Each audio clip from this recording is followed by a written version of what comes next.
नमस्कार साथियों, आपका स्वागत है आपके चैनल एसएससी मार्ग पे।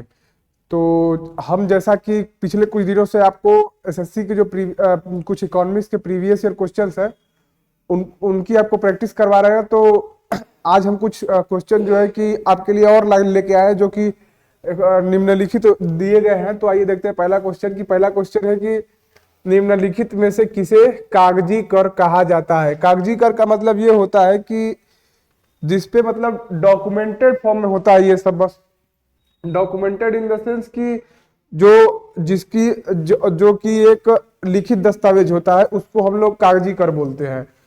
तो इसका जो आंसर है वो एक संपत्ति कर भी इसका आंसर सही होगा। और जो है कि उपहार कर भी कहते हैं। उपहार कर जो है कि 50,000 से जितनी भी अधिक वस्तुएं उपहार के रूप में दी जाती है, उन पे लगने वाले टैक्स को हम लोग उपहार कर कहते हैं। तो इसमें इसका आंसर जो होगा वो होगा सी, ऑप्शन नंबर सी, जो है 1 और 2 दोनों। आइए देखते हैं अगला क्वेश्चन।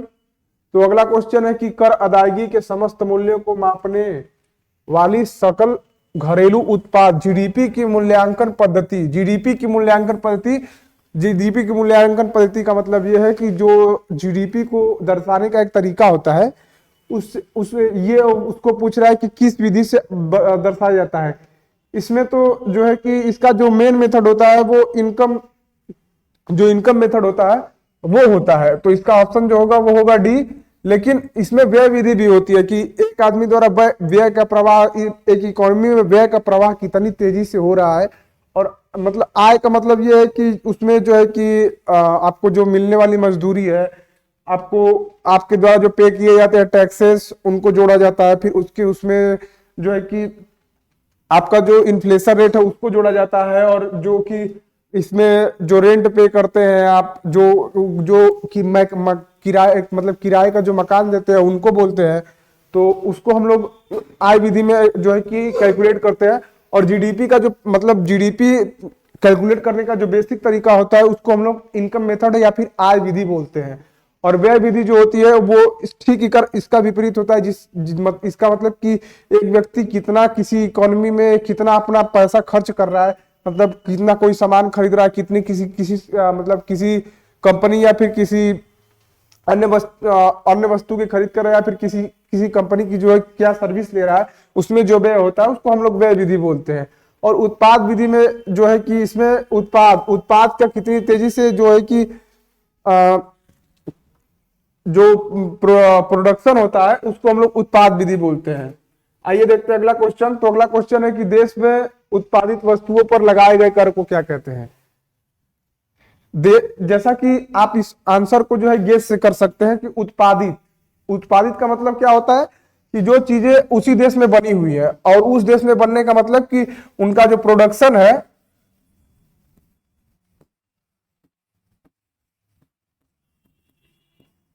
उसी देश में होता है।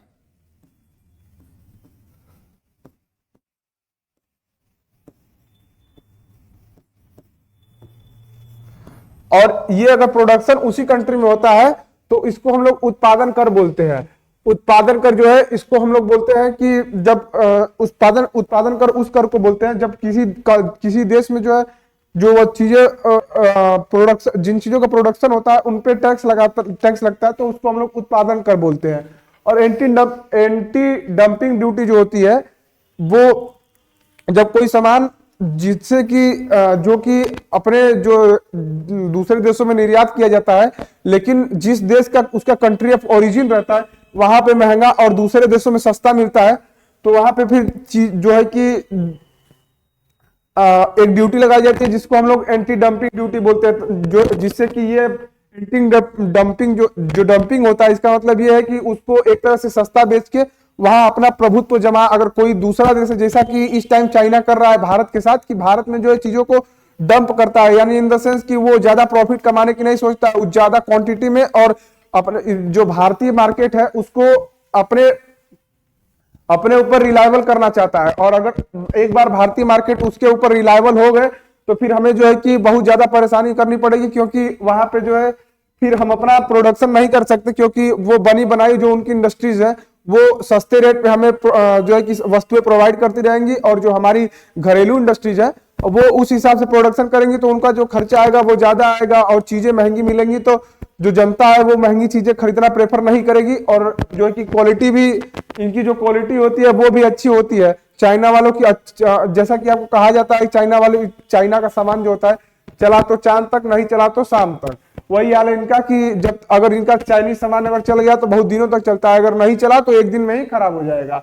और सीमा शुल्क उसको कहते हैं जब सामान दूसरे देशों में एक्सपोर्ट किया जाता है, तो जब उस कंट्री की बाउंड्री पे जो है कि वहां की सरकार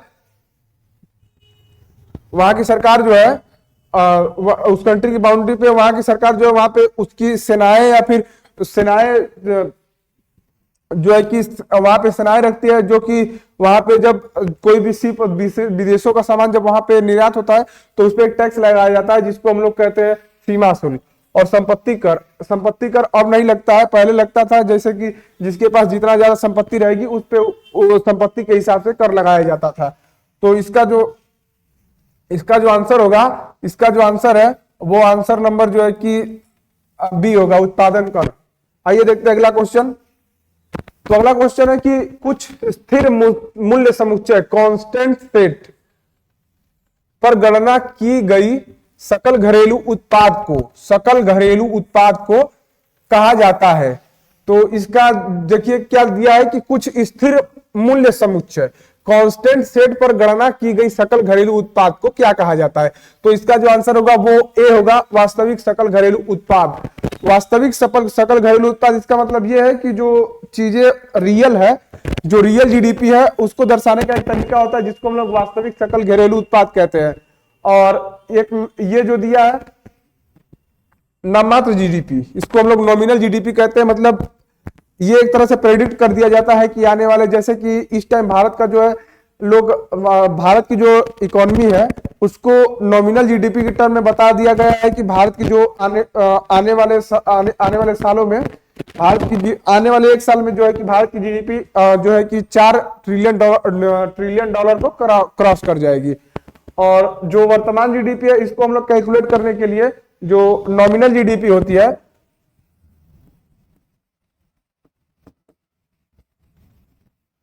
नॉमिनल जीडीपी जो होती है उसमें हम लोग रियल जीडीपी का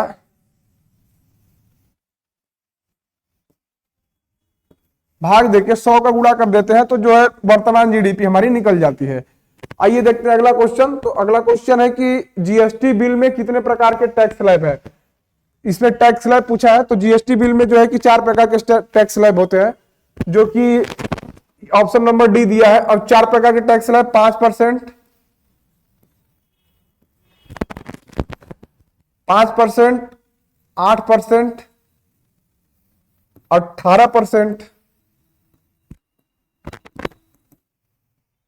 और 28%। लेकिन सरकार इसको जीएसटी का जो हमारा मॉडल है वो कनाडा बेस्ड मॉडल है, और जीएसटी की जो शुरुआत हुई थी सबसे पहले वो हुई थी 1952 में, जो कि फ्रांस में हुई थी। और फ्रांस का जो जीएसटी मॉडल था वो हमारे जीएसटी मॉडल से काफी अलग है। और जो है कि जो जीएसटी है उसका जो प्रावधान है वो 200 जो है कि जो इसमें जीएसटी मॉडल जो है उसका जो प्रावधान है वो अनुच्छेद 279 ए में दिया गया है। और इसमें जो है कि इसमें एक प्रकार की काउंसिल होती है जिसका कि अध्यक्ष जो होता है वो भारत का जो वर्तमान फाइनेंस मिनिस्टर होता है वही होता है, जो इस टाइम पे निर्मला सीतारमण जी हैं। तो आइए देखते हैं अगला क्वेश्चन। तो अगला क्वेश्चन है कि राष्ट्रीय आय लेखांकन समिति लेखांकन में जीवीए का अर्थ क्या है। जीवीए का अर्थ ये है कि इसमें जो दिया है उसका जो जीवीए का क्या अर्थ ये है कि जनरल वेंडिंग एडेड, तो नहीं, इसका आंसर ये नहीं हो सकता है। और जो बी ऑप्शन दिया है कि जनरल विजिटेड अकाउंट, और ये भी गलत आंसर है। और ग्रॉस वैल्यू अकाउंटिंग, ये भी गलत है। और इसका जो एक ऑप्शन बचता है ग्रॉस वैल्यू एडेड, यही सही होगा। और ग्रॉस वैल्यू एडिशन का मतलब है कि किसी चीज में जब कोई चीज, जब किसी चीज में कोई चीज जो है कि उसमें डाली जाती है तो उसको हम लोग ग्रॉस वैल्यू एडिशन कहते हैं। आइए देखते हैं अगला क्वेश्चन। तो अगला क्वेश्चन है कि राष्ट्रीय आय के मापन की उत्पाद विधि में हमें के लिए मध्यवर्ती वस्तुओं का मूल्य घटाना होता है। तो इसका जो आंसर होगा वो आंसर होगा दोहरी गणना को दूर करने से। दोहरी गणना का मतलब ये होता है कि जब जीडीपी में जब चीजें एक बार की जगह दो बार कैलकुलेट की जाती हैं तो उससे जो है कि देखिए इसमें दिया नेशनल इनकम पूछा है। जब दो बार जब किसी चीज का जो है कैलकुलेशन दो बार हो जाता है तो उसको हम लोग दोहरी गणना बोलते हैं। और दोहरी गणना को दूर करके हम लोग रियल जीडीपी या फिर जो है कि मध्यवर्ती वस्तुओं का मूल्य घटाने के लिए हमें दोहरी गणना को दूर करना होगा। आइए देखते हैं अगला क्वेश्चन। तो अगला क्वेश्चन है कि निम्नलिखित में से कौन सा विकल्प पूंजीगत प्राप्तियों में शामिल नहीं है। पूंजीगत प्राप्तियां वो होती है जिससे कि हमें नॉन टैक्स, मतलब जो पूंजीगत प्राप्तियां होती हैं जिससे कि हम जो हमें प्राप्त होती है किसी प्रकार के डिसइन्वेस्टमेंट से, जो सरकारी मुद्रा प्राप्त होती है उनसे, और ऋणों की वसूली होती है उनसे भी, और जो उधार राशियां दी गई होती है उनको उसकी जब प्राप्ति होती है तो हम लोग उसे पूंजीगत प्राप्तियां कहते हैं। और ये जो है ऑप्शन नंबर बी है, इसको हम लोग टैक्स रेवेन्यू बोलते हैं, जिसको कि हम लोग टैक्स रिसिप्ट जो बोलते हैं उसको हम लोग टैक्स रेवेन्यू बोलते हैं। और ऑप्शन नंबर बी इसका जो है वो करेक्ट आंसर होगा। तो आइए देखते हैं अगला क्वेश्चन। तो अगला क्वेश्चन है कि निम्नलिखित में से कौन सा कारक भुगतान का मतलब ये हो गया कि कॉस्ट पेमेंट। कॉस्ट पेमेंट का ये मतलब है सीधा सा कि जो कॉस्ट पेमेंट है वो किसी न किसी कारण से जो है कि दी जाती है। मतलब कोई व्यक्ति जो है ब्याज कब दिया जाता है, जब किसी व्यक्ति से आपने अपने लिए जो है लोन लिया हो तो उसके लिए ब्याज दिया जाता है। और वेतन कब दिया जाता है, वेतन तब दिया जाता है जब कोई व्यक्ति है जब कोई काम करता है उसको उसके उसको जो पैसा दिया जाता है उसको जो अपनी सुविधाओं को या फिर अपनी जो रोजमर्रा की जिंदगी है उसमें करने वाले खर्चों को पूरा करने के लिए उसको वेतन दिया जाता है। और किराया जब किसी के आप मकान या फिर कोई भी चीज अगर रेंट पे लेते हैं तो उसको देने के लिए किराया होता है। लेकिन पेंशन एक ऐसी चीज है जो कि इसको हम लोग सेवानिवृत्त आय बोलते हैं। सेवानिवृत्त आय मतलब जब आदमी एक रिटायर हो जाता है तब दी जाती है। और पेंशन, इसका जो ऑप्शन नंबर डी होगा वो सही होगा, क्योंकि पेंशन जो है वो एक कारक भुगतान नहीं है। ये जो है कि जब कोई व्यक्ति रिटायर हो जाता है तो उसकी जो फैमिली का भरण पोषण करने के लिए ये एक प्रकार से सरकार द्वारा दिया जाता है। तो इसका जो आंसर होगा वो आंसर नंबर डी होगा। तो आइए देखते हैं अगला क्वेश्चन। तो अगले क्वेश्चन में लिखा है कि निम्नलिखित में से कौन सा सरकार की राजस्व प्राप्ति का एक उदाहरण है। राजस्व प्राप्ति का मतलब होता है जो चीजें राजस्व के द्वारा प्राप्त होती है। राजस्व का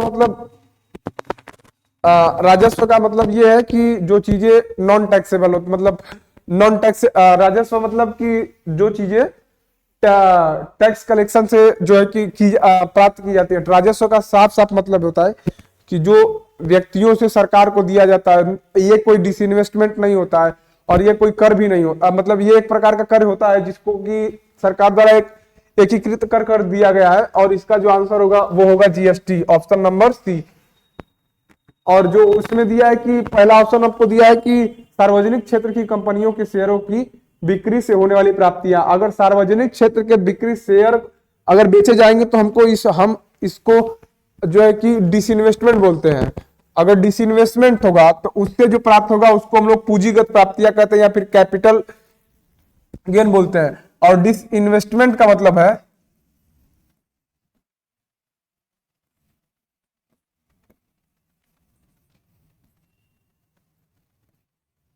डिसइन्वेस्टमेंट जो होता है वो इससे जो है कि डिसइन्वेस्ट मतलब सरकार उसमें से उसके कुछ शेयर को बेच के अपने पास पैसा लेती है और उसको जो है दूसरे कामों में पूरा करती है।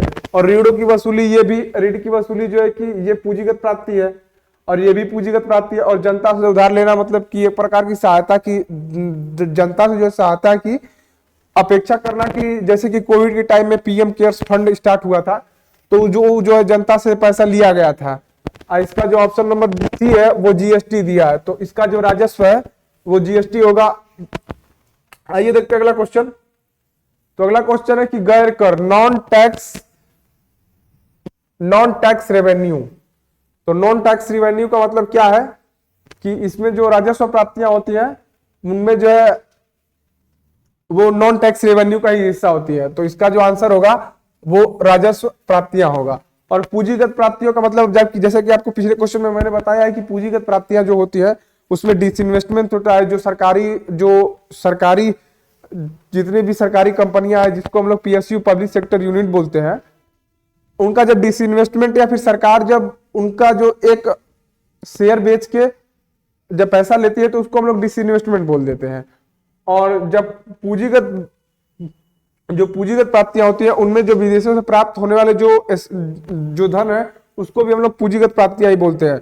और फिर जो उधार राशियां बांटी गई होती है जब उनका टैक्स कलेक्शन होता है फिर या फिर उनका जो टैक्स प्राप्त होता है तो उसको भी हम लोग पूंजीगत प्राप्तियां बोलते हैं। और राजस्व व्यय मतलब कि जो राजस्व प्राप्त करने में जो खर्चा होता है उसको हम लोग राजस्व व्यय बोलते हैं। और पूंजीगत व्यय जो है कि जब किसी कंपनी में जब कोई इनफ्लो कैश का या फिर पैसे का इनफ्लो किया जाता है तो उसको हम लोग पूंजीगत व्यय बोलते हैं, जिसको कि इंफ्रास्ट्रक्चर वगैरह में जब पैसे के जब इंक्लूजन किया जाता है तो उसको हम लोग पूंजीगत व्यय बोलते हैं। पूंजीगत व्यय का साफ साफ मतलब ये होता है कि पूंजीगत व्यय में जब पैसा किसी इंडस्ट्री को लगाने में जब पैसा जो डाला जाता है तो उसको हम लोग पूंजीगत व्यय बोलते हैं। आइए देखते हैं अगला क्वेश्चन। तो अगला क्वेश्चन है कि वस्तु एवं सेवा कर एक प्रकार का उदाहरण है। तो इसका जो है आंसर होगा वो होगा अप्रत्यक्ष कर। इसको मैंने पिछले सेशंस में आपको बताया है। और इसमें आपको एक चीज दिख रही होगी, अंतरण भुगतान। अंतरण भुगतान का मतलब है कि जब कोई भुगतान किसी सर्विस या फिर किसी वस्तु के लिए नहीं किया जाता है तो वो एक प्रकार का अंतरण भुगतान होता है।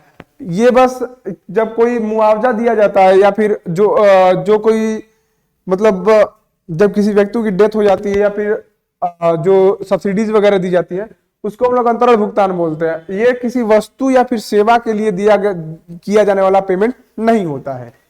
आइए देखते हैं अगला क्वेश्चन। तो अगला क्वेश्चन है कि निम्नलिखित में से कौन सा राष्ट्रीय विकल्प आय की मापन विधि का हिस्सा नहीं है। तो इसका जो आंसर होगा वो होगा क्रेडिट मेथड। और मैंने आपको आय विधि और व्यय विधि और उपरांत विधि तीनों के बारे में पिछले क्वेश्चंस में बताया था कि ये नेशनल इनकम को जो है कि कैलकुलेट करने की एक विधि होती है।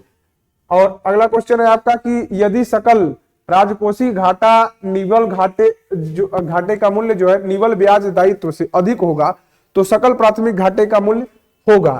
तो इसका आंसर होगा धनात्मक होगा, क्योंकि जो सकल राजकोषीय घाटा होता है, जो सकल प्राथमिक घाटा होता है उसका एक फॉर्मूला होता है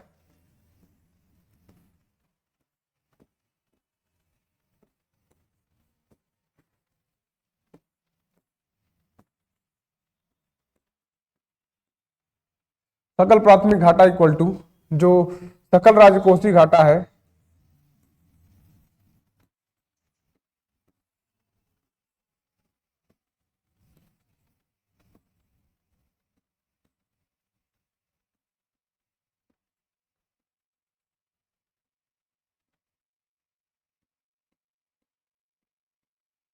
माइनस जो कर की देनदारियां होती हैं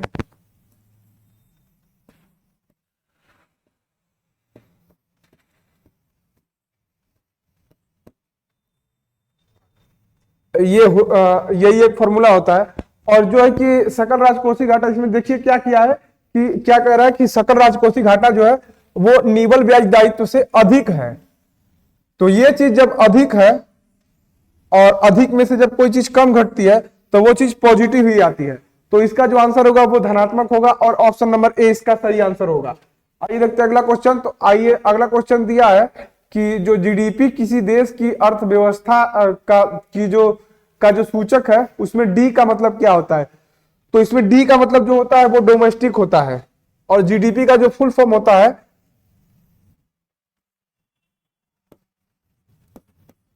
इसका मतलब होता है ग्रॉस डोमेस्टिक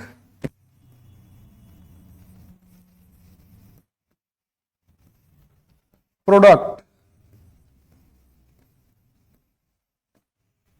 और इसलिए इसका जो आंसर नंबर बी दिया है उसका आंसर जो होगा वो डोमेस्टिक होगा। और डोमेस्टिक का मतलब है कि जो जितनी भी चीजें जो देश के अंदर जितनी भी चीजें घटित हो रही हैं उसको हम लोग डोमेस्टिक बोलते हैं। तो इस तरह से आपके साथियों आपके 15 क्वेश्चंस का जो सेट है वो पूरा हुआ, और आपको मिलते हैं अगले सेशंस में। तो धन्यवाद। और देखिए ऐसे ही आपके लिए हम कुछ प्रीवियस ईयर के इकोनॉमिक्स क्वेश्चन अगले सेशंस में भी आपको लाएंगे। तो हमारे चैनल को सब्सक्राइब करके रखिए। अगर आपका कोई भी फीडबैक हो किसी भी सब्जेक्ट से रिलेटेड तो हमें कमेंट करके जरूर बताएं। धन्यवाद।